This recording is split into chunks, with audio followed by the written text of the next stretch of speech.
Grüß euch miteinander und herzlich willkommen beim Jungfrau-Zeitung Panorama aus Bern. Wir haben für euch der Wassersteig in Interlaken beim Ostbahnhof. Nach langer Zeit wird er endlich saniert. Frühlingsputz in der Stadt Bern, es sind ganze Haufen Fahnen aufgehängt worden. Und ein blusiges Osterfest im Simmental. Wir waren dabei bei diesem 5-tägigen Event. Jetzt aber zuerst noch aktuelle Kurzmeldungen aus der Region für euch. Es wird wieder mehr Wein getrunken. Die Schweizer Bevölkerung hat 2021 nach dem Einbruch wegen der Pandemie wieder mehr Wein getrunken. Insgesamt sind 255 Millionen Liter durch die heimischen Quellen geflossen. Das sind 4,9 Millionen Liter mehr als 2020. Der Playoff-Auftakt von Wacker Thun, eine ganz knappe Kiste. Gerade so ein Spiel zum Start in die diesjährigen Playoffs zeigt an, dass es happy könnte werden. Aber wenn es jedes Mal so rauskommt, kann man sich nicht beklagen. Im ersten Viertelfinal-Playoff-Spiel in der Best-of-5-Serie hat nämlich Wacker Thun daheim gegen den HC Kriens Luzern mit 25:24 gewonnen. Es kommt zum Duell um ein Donnerstagsjass. Am 28. Juli wird die SRF 1-Sendung Donnerstagsjass im Haseltal über die Bühne gehen. Eine Woche vorher wird in Bar oder Cham das Jass-Derby zwischen den Gemeinden Hasleberg und Meiringen entscheiden, welcher Austragungsort zum Zug wird kommen. Welche Ortschaftsrennen auch immer wird machen, profitieren wird so oder so die ganze Region. Der Wassersteig in Interlaken beim Ostbahnhof. Jetzt wird er dann endlich saniert. Eigentlich hätte der Brunnen ein Aushängeschild sein sollen. Seit ein paar Jahren sieht er aber nicht mehr so schön aus. Diesen Herbst geht es los mit der grossen Sanierung. Nächsten Frühling soll der Brunnen dann ganz neu daherkommen. Der Wassersteig in Interlaken beschäftigt die Behörden jetzt schon länger. Nach gut 3 Jahren kann jetzt endlich mit den Sanierungsarbeiten angefangen werden. Es ist Licht am Ende vom Tunnel zu sehen. Wie geht das jetzt konkret weiter? Es ist so, dass wir die ersten kleinen Sanierungsmaßnahmen bereits in den vergangenen 2 Wochen machen konnten. Das sind Vorbereitungsmaßnahmen, dass wir ihn diesen Sommer provisorisch anlassen können. Das wird einfach auf dem bestehenden Betonklotz sein. Dann irgendwann ab Grössenordnung August werden wir ihn abstellen, abtrocknen, sodass wir ihn im Herbst nachher definitiv sanieren können, sodass es irgendwann im Frühling nächstes Jahr, Frühsommer nächstes Jahr nachher definitiv bereinigt sein und dann nachher auch wieder die Visitenkarte ist, die wir eben eigentlich am Ort und am Platz schuldig sind. Also die Leidtragenden sind sicher Geschäfte ringsherum.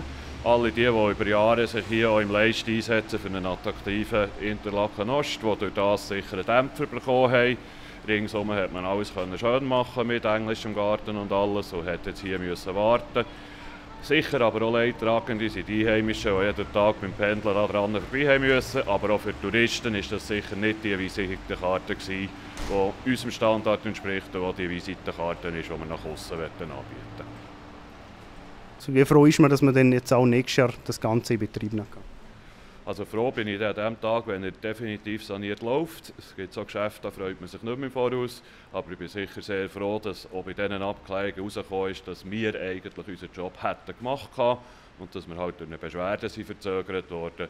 Auch dort einen grossen Dank an die Verwaltung, die durch das ja auch ausgezeichnet worden ist, an die betreuenden Büros, die es betreut haben, dass sie ihren Job richtig gemacht haben und dass die Verzögerungen wenigstens nicht durch uns verursacht worden sind. Von Interlaken jetzt in die Hauptstadt. Bern hat sozusagen einen Frühlingsputz erlebt. Und im Rahmen von dem sind in der Altstadt ganze Haufen Fahnen aufgehängt worden. Der Patrick Geppi vom Tiefbauamt Bern der sagt, es sei ganz ein wichtiger Punkt, wenn es um das Frühlingsgefühl in der Hauptstadt ginge.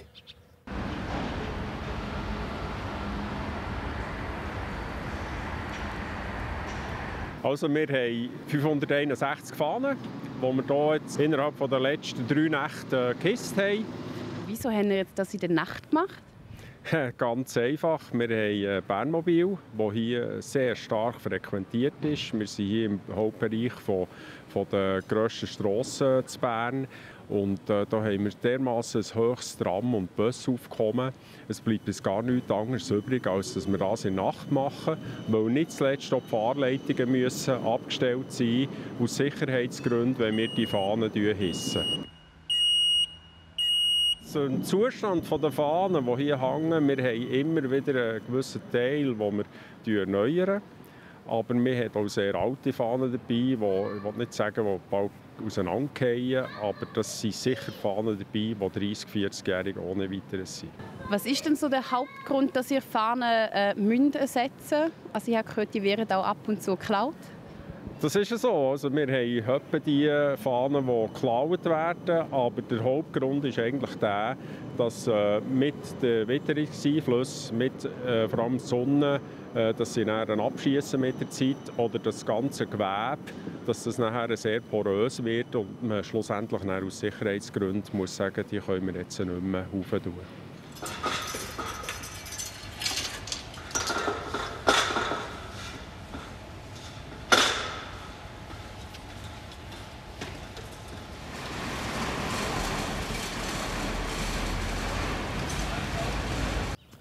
Frühlingsgefühl hat so an der Lenk gegeben. Dort war erst ein 5-tägiges Osterevent. Eröffnet wurde ist es mit einem Unplugged-Konzert von der Band Blues Balls. Sie haben in der Winothek von Hans-Jürg Schweitzer gespielt. Wir haben im Zusammenhang mit dem Osterei-Fest Lenk 2022 haben wir hier ein Konzert. Gründonnerstagabend mit Blues Balls, ein Blueskonzert, wo eine akustische Band spielt. Und wir haben an diesem Osterei-Fest schon mehrmals mitgemacht und finden das sehr wichtig, weil die Skisaison fertig ist und dass in der Lenk immer noch etwas läuft. Das war früher eigentlich nicht. Man hat einfach immer, bis um mit Ostern hat man Skisaison gemacht. Und dann hat es halt eine kleine Entwicklung gegeben. Man hat gesagt, das ist touristisch, ist so. Hotels und Skibetriebe und so haben gesagt, ja, bringt uns, wenn die Ostern ganz spät ist, nicht mehr so wahnsinnig viel. Mit dem Lenktourismus zusammen und mit ein paar Leuten, die Hotels haben, die Bars haben und so, haben wir gesagt, hey, das können wir. Es ist eigentlich schade für all die Leute, die schon auch kommen, die Wohnungen haben hier, die Chalet haben, die vielleicht in ein Hotel kommen. Es hat ein paar Hotels, die noch offen haben. Wir machen doch einfach etwas, weil Ostern, ja, ist, das sollte etwas laufen für die Leute und wir lassen das nicht einfach sein. Wir verstehen, dass man vielleicht nur einen Skibetrieb macht, aber dann haben wir gesagt, komm, wir machen etwas anderes. Im 2007 hier das Gefühl gehabt, wir könnten vielleicht irgendein Lokal machen, wo sich die Leute treffen können, wo sie etwas geniessen können, zum Trinken, Kleines zum Essen und vor allem auch zwischen Musik hören. Und darum machen wir auch von Zeit zu Zeit Konzerte hier. Bei uns ist eigentlich so, der Wein steht zwar vom Namen Winothek im Vordergrund, aber eigentlich ist das nochmal an zweiter Stelle. Uns ist eigentlich das Wichtigste der Kontakt und der Austausch mit Gästen, mit Freunden und mit Leuten, die hierher kommen.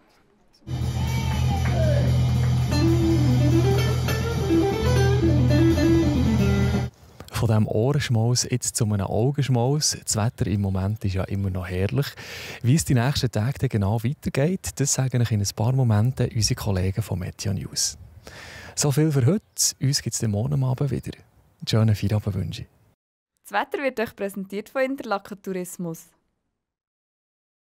Meine Damen und Herren, grüß euch miteinander und ganz herzlich willkommen zum Jungfrau Zeitung Wetter für den Kanton Bern. Heute hat es einen weiteren, meistens sonnigen Frühlingstag gegeben, zum Beispiel die Spiez, also Wetter so richtig zum Geniessen. Bei uns im Alpenraum also im Moment ziemlich ruhig, ein bisschen dynamischer ist es im Mittelmeerraum, da wir also das Mittelmeertief, das speziell da Sardinien oder auch Korsika doch für ziemliche Niederschläge gesorgt hat. Bei uns bleibt es aber weiterhin trocken. Nacht auf morgen ist es vielfach klar und am Morgen Vormittag ist es meistens sonnig mit ein paar Schleierwochen. Die Temperaturen gehen retour auf etwa 3 bis 6 Grad. Stellenweise ist am Morgen wieder leichter Bodenfrost möglich.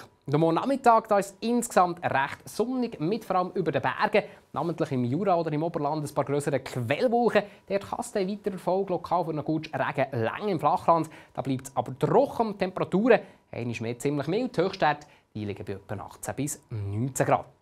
Die Waldbrandgefahr ist also weiterhin erhöht und auch die Pollenkonzentrationen sind im Moment ziemlich stark. Ja, und da wird sich dann erst aufs Wochenende etwas daran ändern. Vorerst wird es aber auf den Samstag noch föhnig im Oberland. Es gibt also so einen kleinen Mix aus Wolken, zwischendurch noch ein paar Sonnenstrahlen und nur lokal mal einen guten Regen. Die Temperaturen die reichen rund 17 Grad. Am Sonntag und am Montag da ist der wechselnd bis stark bewölkt. Vor allem am Montag immer mal wieder Nasstemperaturen. Die gehen ein bisschen retour auf etwa 14 bis 15 Grad. Da dürfte es also zumindest eine leichte Entspannung punkto Pollenbelastung und Waldbrandgefahr geben. Und ebenfalls eher unbeständig ist es noch am Dienstag. Auf dem Mittwoch gibt es dann wahrscheinlich eine Wetterbesserung. Das war es schon wieder vom Jungfrau Zeitung Wetter für den Kanton Bern. Ich wünsche euch einen ganz schönen Feierabend und bis gleich. Auf Wiedersehen miteinander.